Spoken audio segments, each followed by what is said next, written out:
Bienvenue dans cette vidéo. Aujourd'hui, on va voir ensemble comment apprendre le langage HTML qui va nous servir donc à créer des pages web.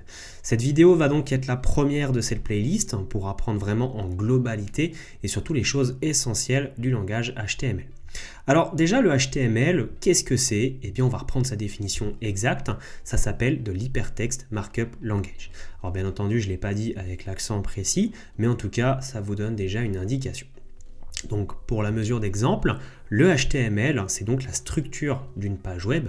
Lorsque vous accédez à un site, bien entendu, il y a des ressources qui vont être récupérées sur le serveur et donc on va voir une partie de ces ressources-là qui va aller sur notre page pour la construction.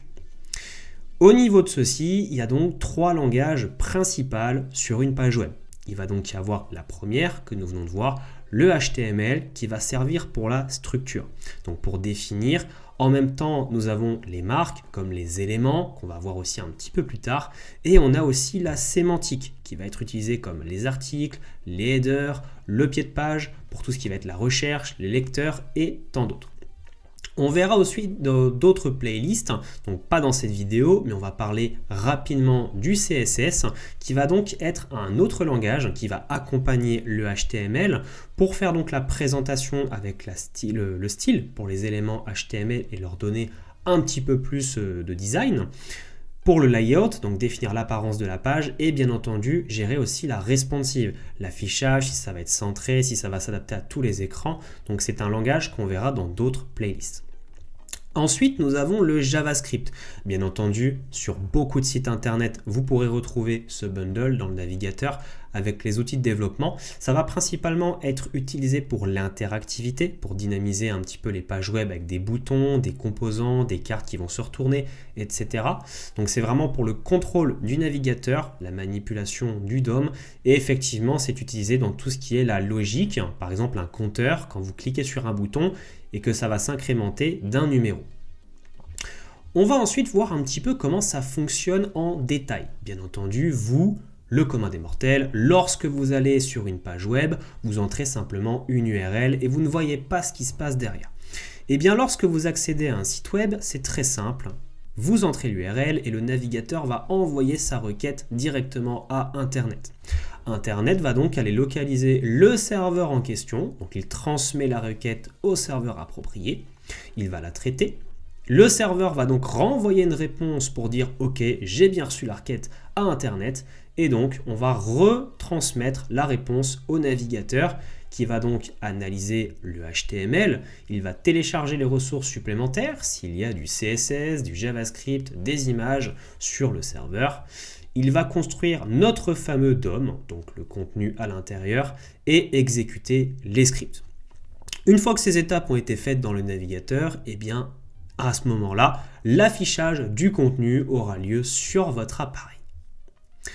Mais ça ressemble à quoi du HTML? Parce qu'effectivement, depuis tout à l'heure, on parle de ce langage, mais du côté brut, eh bien voilà à quoi ça peut ressembler. Alors, on va le voir un petit peu plus en détail au travers de la playlist sur différentes vidéos, des cas pratiques avec aussi différents exemples. Donc déjà le HTML, on peut le voir ici dans le petit rectangle noir, qu'il va y avoir un doctype de type HTML avec bien entendu la balise HTML, la langue, etc. Le header, le body et la balise de terminaison HTML. On peut d'ailleurs voir plusieurs éléments qui sont ici, je ne vais pas vous les citer dans cette vidéo, on y reviendra un petit peu plus tard. C'est un exemple basique qui là cette fois-ci va permettre justement l'affichage d'une page. Alors dans cet exemple, on ne verra que Hello World, le reste sera traité par le navigateur, on a uniquement la balise H1 qui sera visible. De quel logiciel on a besoin lorsqu'on veut se concentrer sur du HTML, que ce soit pour du développement, que ce soit pour créer une page web, etc. ou pour s'entraîner? On va principalement utiliser Visual Studio Code, qui est donc une référence dans le secteur. Et si on veut se pencher un peu plus avec l'intelligence artificielle, alors dans ce cas, on pourra se tourner vers Cursor AI, Windsurf, etc. Vu que aujourd'hui, en 2025, la personne ne souhaite plus forcément apprendre le langage, mais savoir le maîtriser. Ça reste quand même indispensable pour comprendre ce que l'intelligence artificielle va vous générer. C'est pour ça qu'avoir des bases, un minimum, sans nécessairement connaître le code par cœur.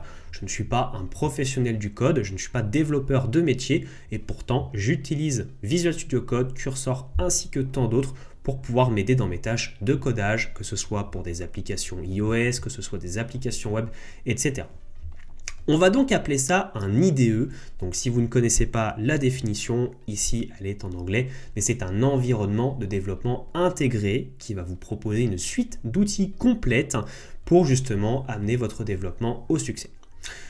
Bien entendu, comme je viens de vous expliquer précédemment, on peut utiliser le HTML avec par exemple l'application Coder qu'on retrouve sur iOS et d'autres qui sont sur téléphone, mais lorsqu'on veut apprendre le langage HTML et d'autres, il est préférable quand même de se tourner vers un ordinateur.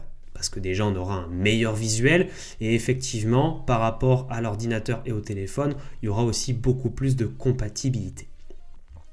Alors ici on va voir quelques exemples de balises HTML pour voir un petit peu à quoi ça ressemble. Donc on a la balise HTML de base qui va encadrer tout le contenu HTML de notre page, donc qui est vraiment indispensable, sinon ça ne fonctionnerait pas. On va ensuite avoir le head, donc là c'est pas l'entière partie, mais ça va contenir les métadonnées, par exemple la vue que vous voulez paramétrer sur votre page, s'il va y avoir des encodages précis comme le UTF-8 qui est un langage qui va accepter les caractères avec des accents, qui ne vont pas s'afficher différemment sur certains appareils pour les titres, les styles, etc. D'ailleurs, même aussi quand vous souhaitez importer Tailwind, qu'on verra dans d'autres vidéos, c'est important d'apporter son CDN ou du moins son script qui va pouvoir importer le style et l'utiliser dans votre document. La balise body qui, elle, va contenir donc tout le contenu principal de votre page, que ce soit les titres, les textes, le contenu, les articles et tout ce que vous souhaitez. On peut les retrouver sans non plus en parler dans le détail, les H1 jusqu'au H6 qui vont concerner les titres, les balises P qui vont définir les paragraphes, les sauts de ligne avec BR, les lignes horizontales avec HR que je vous avoue que j'utilise jamais, le span qui peut être intéressant pour afficher et imprimer une valeur à l'écran, la div qui est beaucoup utilisée justement pour créer du contenu et même regrouper des sections, et ensuite on va avoir les balises sémantiques. Bien entendu, les balises sémantiques ne sont pas des choses que j'utilise personnellement de mon côté, mais elles peuvent être très intéressantes, surtout dans le cas des lecteurs, pour les robots de Google, pour ce qui va être aussi le référencement, parce que lorsque vous avez un site internet et que vous souhaitez mettre du contenu à l'intérieur, eh bien les robots ne vont pas regarder la totalité de votre site, ils vont surtout regarder sa structure. Et donc c'est très important d'avoir des balises sémantiques ou au moins déjà une bonne aération de votre code, surtout quand vous êtes sur Next.js, quand vous êtes sur Angular ou autre. Là, on est vraiment en dehors du HTML, parce que c'est pas exactement la même chose, mais c'est pour vous expliquer que le code en lui-même, c'est vraiment sa phase brute et sa structure qui va être prise en compte. On a ensuite un exemple d'une page web et de son code. Alors ici, je ne vous l'ai pas mis sur le même style d'écriture pour que ce soit un petit peu plus facile à voir. On peut voir qu'on a donc notre doctype, je vais même zoomer un petit peu, avec toutes les paramètres qui sont ici, le meta chartset qui va aller chercher le UTF-8 pour la compatibilité, le metaname, donc là on va être en viewport pour la compatibilité, le width de vis égale width, donc pour la largeur, et le initial scale égale 1.0. Si vous n'êtes pas très familier avec ce genre de caractères, vous le verrez au fur et à mesure des vidéos, ça vous sera de plus en plus simple. Dites-vous que vous avez appris le langage français depuis votre naissance, peu importe le langage que c'est, vous avez appris l'alphabet, ce ne sont pas des choses faciles, et bien c'est un peu comme si on apprenait l'alphabet mais HTML. Il y a des caractères à savoir, il y a des terminaisons à savoir, il y a des patterns, et tout ça, ça s'apprend progressivement. On ne devient pas développeur en une journée, et moi non plus. Ensuite, nous avons donc notre balise head qui est ici, qui va donc regrouper nos méta et notre titre. Donc celle-ci, elle sera affichée dans votre en-tête. Quand vous ouvrez une page web, vous le verrez un peu tout en haut à gauche. Le body, c'est à partir de là que notre contenu commence. On peut voir qu'on a mis un header, donc je vais vous afficher le résultat juste à côté en même temps pour que vous puissiez voir. Là, à partir de là, voici le code et à gauche le résultat. Donc comme on peut voir ici, on a notre header, bienvenue sur mon blog, qui va être juste ici. Alors là, bien entendu, il n'y a pas de style, il n'y a pas de CSS, il n'y a rien, donc c'est vraiment moche, c'est brut de style, mais c'est pour vous montrer à quoi ressemble le code en version terminée. On peut voir que donc notre header va se situer en premier, juste ici, avec bien entendu les navigations qui vont être réglées sur UL pour des puces numérotées avec LI. Et donc ça s'appelle la balise nav qui va directement gérer la navigation. Vous n'êtes pas obligé de mettre une balise nav, ça du moins c'est pour les données, c'est pour les robots, etc. Ça facilite la compréhension, mais ce n'est pas obligatoire. On a ensuite la balise main, encore une fois, qui est quelque chose que je n'utilise jamais. Moi, c'est plus les divs, les conteneurs, les sections, c'est vraiment complètement en dehors, mais ça vous donne un aperçu d'une pratique qui pourrait être correcte. Et là, dans notre article, on va avoir le premier, publié le 9 janvier, etc., avec une balise de paragraphe. Et donc, au final, ça va nous donner un style comme celui-ci. Donc, on aura tout le temps de travailler sur des exemples pratiques. Vous le verrez d'ailleurs dans des vidéos où je vais vraiment plus vous montrer en état réel pour comprendre plus facilement comment on ajoute du style, comment on crée son code HTML, comment on le comprend de manière plus facile. Mais du moins, cette première vidéo vous aura permis de comprendre ce qu'est le HTML, le résultat qu'on peut en obtenir. Et aujourd'hui, maîtriser le HTML est aussi une compétence qui va pouvoir non seulement vous servir pour vous-même, si jamais vous voulez devenir développeur, que vous souhaitez travailler en entreprise, ou même pour apprendre pour le plaisir.